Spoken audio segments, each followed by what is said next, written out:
देश के आर्थिक विकास के लिए उद्यमिता बहुत महत्वपूर्ण है। हमने स्टार्टअप के लिए अनेक उपाय किए हैं और उनके परिणाम भी निकले हैं। भारत वर्तमान में वैश्विक रूप में स्टार्टअप के लिए तीसरी सबसे बड़ी इकोसिस्टम है और मध्यम आय देशों के बीच नवाचार गुणवत्ता में इसका दूसरा स्थान है। मैं स्टार्टअप द्वारा आयकर लाभ प्राप्त करने हेतु निगमन की तारीख 31/3/2023 से बढ़ाकर 31/3/2024 तक करने का प्रस्ताव करती हूँ। इसके अलावा मैं स्टार्टअप की शेयरधारिता में परिवर्तन कर हानियों के अग्रनयन के लाभ को निगमन के 7 वर्ष से 10 वर्ष तक प्रदान करने का प्रस्ताव करती हूँ।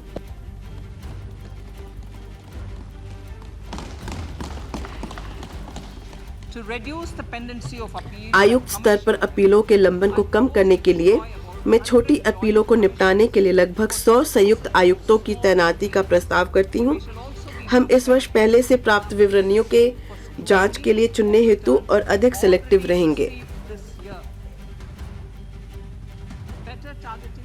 कर रियायतों को बेहतर लक्षित करना। कर रियायतों और छूटों को बेहतर लक्षित करने के लिए मैं धारा 54 और 54 के तहत आवासीय गृह में किए गए निवेश पर पूंजीगत लाभों से कटौती की सीमा को 10 करोड़ रुपए करने का प्रस्ताव करती हूँ। इसी उद्देश्य से दूसरा प्रस्ताव अत्यधिक मूल्य वाली बीमा पॉलिसियों की आयकर छूट को सीमित करना है। युक्तिसंगत बनाना।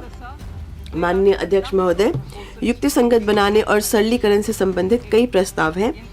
आवासन, शहरों, नगरों और गांवों के विकास या किसी गतिविधि अथवा मामले को विनियमित और विकसित करने के उद्देश्य से संघ अथवा राज्यों के कानूनों के तहत स्थापित प्राधिकरणों, बोर्डों और आयोगों की आय को आयकर से छूट देने का प्रस्ताव है।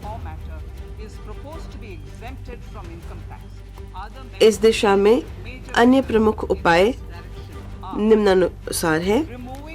ऑनलाइन खेल के लिए TDS 10,000 रुपए की न्यूनतम सीमा को हटाना तथा उससे संबंधित कर देयता प्रावधानों को स्पष्ट करना। सोने को इलेक्ट्रॉनिक गोल्ड रिसिप्ट में और विलोमतः परिवर्तित करने को पूंजीगत लाभ के रूप में नहीं माना जाना। गैर पैन मामलों में EPF आहरण के कर योग्य भाग पर TDS दर को 30% से घटाकर 20% करना और मार्केट लिंक डिवेंचर से प्राप्त आय पर कराधान।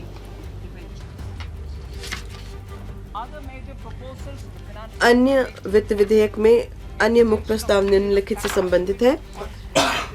IFSC गिफ्ट सिटी को अंतरित निधियों के कर लाभों की अवधि को 31/3/2025 तक बढ़ाना। आयकर अधिनियम की धारा 276 क के तहत गैर अपराधीकरण। IDBI बैंक के सहित रणनीतिक विनिवेश के मामले में हानियों को अग्रेनित करना और अग्निवीर निधि को EEE स्तर प्रदान करना। Personal income. व्यक्तिगत आयकर।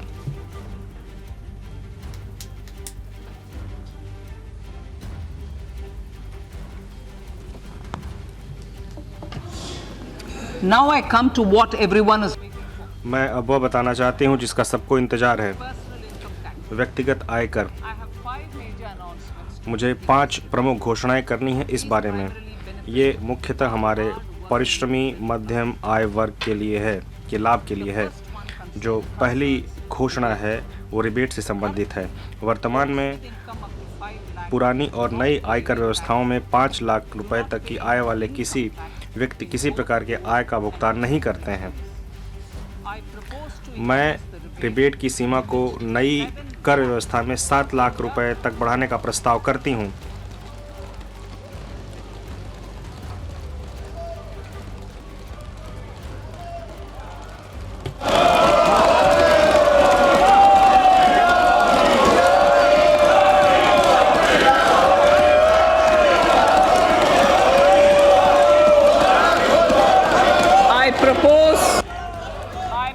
मैं इस प्रकार नई कर व्यवस्था में 7 लाख रुपए तक आय वाले व्यक्तियों को कोई कर भुगतान नहीं करना होगा। जो 7 लाख तक रुपए कमा रहे हैं उनको कोई कर भुगतान नहीं करना होगा। दूसरा प्रस्ताव मध्य वर्ग के आय वर्ग से संबंधित है। मैंने वर्ष 2020 में 2.5 लाख रुपए शुरू करते हुए 6 आयकर लय वाली नई व्यक्तिगत आयकर व्यवस्था शुरू की थी। मैं स्लैबों की संख्या घटाकर 5 करते हुए और कर की सीमा को बढ़ाकर 3 लाख करते हुए इस व्यवस्था में कर संरचना को बदलने का प्रस्ताव करती हूँ। कर की नई दरें निम्नानुसार होंगी। 0 से 3 लाख 0, 3 से 6 लाख 5%, 6 से 9 लाख 10%, 9 से 12 लाख 15%, 12 से 15 लाख 20%, 15 लाख रुपए से ऊपर 30%। इस नई कर व्यवस्था में सभी कर प्रदाताओं को बहुत बड़ी राहत मिलेगी। 9 लाख रुपए की वार्षिक आय वाले किसी व्यक्ति को केवल 45,000 रुपए का भुगतान करना होगा। यह उसकी आय का सिर्फ 5% होगा। यह अब उसके द्वारा भुगतान किए जा रहे अर्थात 60,000 रुपए पर 25% की कटौती है। यह सिर्फ 45,000 हो गया है। इसी प्रकार वह व्यक्ति जिसकी आय 15 लाख रुपए आय वाले किसी व्यक्ति को केवल 1.5 लाख रुपए या उसकी आय के 10% का भुगतान करना होगा, जो कि उसकी मौजूदा देयता अर्थात 1,87,500 रुपए से 20% की कटौती होगी। मेरा तीसरा प्रस्ताव है कि वेतनभोगी वर्ग और पारिवारिक पेंशनभोगी सहित पेंशनभोगी वर्ग के लिए है, जिनके लिए मैं मानक कटौती लाभ को नई कर व्यवस्था में भी विस्तारित करने का प्रस्ताव करती हूँ। प्रत्येक वेतनभोगी व्यक्ति जिसकी आय 15.5 लाख रुपए या इससे अधिक है को परिणाम स्वरूप 52,500 रुपए का लाभ मिलेगा।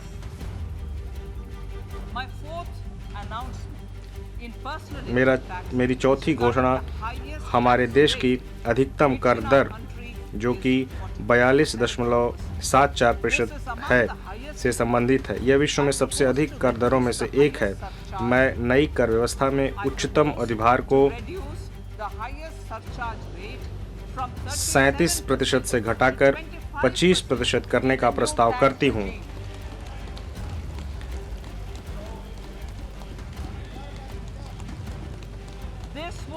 इसके परिणाम स्वरूप अधिकतम कर दर घटकर 39% हो जाएगी।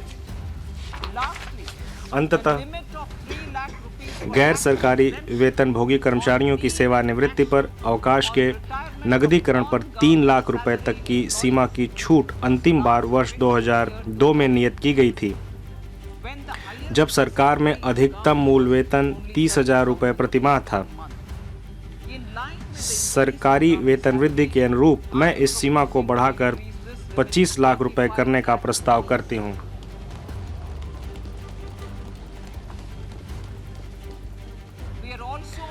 हम डिफ़ॉल्ट कर व्यवस्था के रूप में नई कर व्यवस्था भी बना रहे हैं। तथापि नागरिकों को पुरानी कर व्यवस्था का लाभ उठाने का विकल्प भी जारी रहेगा।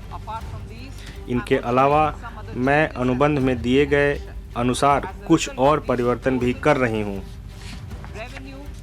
इन प्रस्तावों के परिणाम स्वरूप लगभग 38,000 करोड़ रुपए, जिसमें से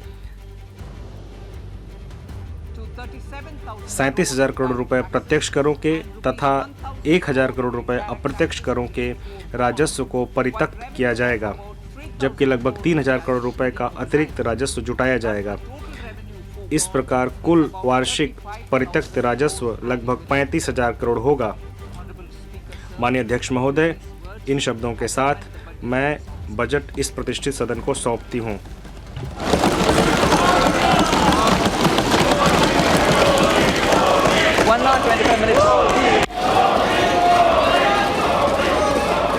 आइटम नंबर 1 माननीय item number 2 Shrimati Nirmala Sitharaman ji. Sir, with your permission, आपकी अनुमति से मैं सदन के पटल पर निम्नलिखित पत्र सदन के पटल पर रखती हूँ। 3.1 वित्तीय जिम्मेदारी प्रबंधन विधेयक 2003 के अंतर्गत मध्यवर्तीय वित्तीय फिस्कल पॉलिसी स्ट्रेटजी वक्तव्य और माक्रो इकोनॉमिक फ्रेमवर्क स्टेटमेंट सदन के पटल पर रखती हूँ। समाचार भाग 2 के माध्यम से पहले ही सूचित किया जा चुका है कि माननीय वित्त मंत्री जी के बजट भाषण की प्रतियां हार्ड कॉपी के रूप में उपलब्ध कराई गई है। आप बजट भाषण की अपनी अपनी प्रति प्रकाशन फलक से ले लें। आपको ये भी सूचित किया जाता है कि माननीय मंत्री द्वारा बजट प्रस्तुत किए जाने के पश्चात उसकी प्रतियां आपको मेंबर्स पोर्टल के माध्यम से उपलब्ध करा दी जाएगी। आइटम नंबर 3 माननीय मंत्री जी, वित्त मंत्री जी। Sir, with your permission, आपकी अनुमति से मैं जो वित्त विधेयक है 2023-22-23 उसको सदन में इसके पक्ष में हाँ कहें, जो सदस्य विरोध में ना कहें। मेरे विचार में निर्णय हाँ वालों के पक्ष में माननीय मंत्री जी विधेयक को पुरस्तापित करें। sir, महोदय, मैं विधेयक पुरस्तापित करती हूँ।